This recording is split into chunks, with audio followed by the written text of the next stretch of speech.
Hello everyone, আসসালামু আলাইকুম। আমি অয়ন চলে এসেছি নতুন একটা ভিডিও নিয়ে। আজকের ভিডিওটা তাদের জন্য যারা কিনা নতুন বিড়াল অ্যাডপ্ট করেছেন বা বেবি বিড়াল পালছেন, তাদের জন্য একটা সহজ এবং খুবই হেলদি একটা রেসিপি আজকে আমি শেয়ার করব ওদের খাবারের জন্য।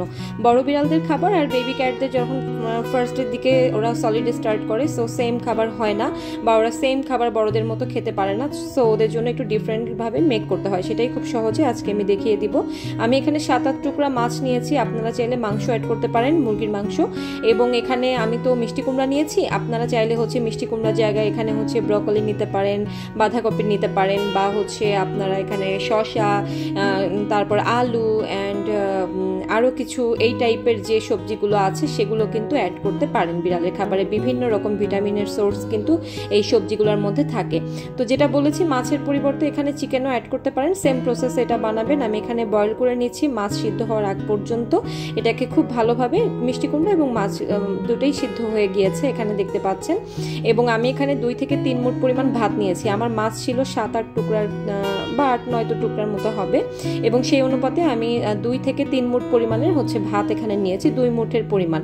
ভাতের পরিমাণটা যতটা কম দিতে পারেন ততই অ্যাকচুয়ালি ভালো। তো মাছের যেহেতু ওরা বেবি ক্যাট, মাছের কাঁটাগুলোকে অবশ্যই আলাদা করে নিতে হবে, কাঁটা সহ দেওয়া যাবে না। এবং এখানে আমি সব মাছগুলো কাটা বেছে নিলাম এবং এখানে মিষ্টি কুমড়োগুলো দিয়ে দিলাম। এবং সেই সাথে দেখতে পাচ্ছেন ভাত এখানে 2 মুঠ থেকে 3 মুঠের মতোই এখানে হবে। আমি তো খুব ভালো করে এটা ধরিনি। তো পর্যাপ্ত পরিমাণে এখানে আপনারা পানি মিক্স করবেন এবং মিক্স করে এটাকে প্রপারলি ব্লেন্ড করতে হবে একদম নরম করে।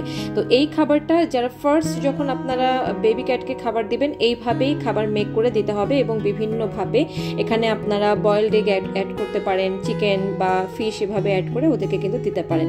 অ্যান্ড আমি যেহেতু এটা আমি আমার বেবি ক্যাট আমাদের বাসায় নাই, তো এখানে আমি এটা কি বলবো, ড্রাই ক্যাট ফুড সেটাকে ব্লেন্ড করে নিয়েছি আমি সামান্য পরিমাণে।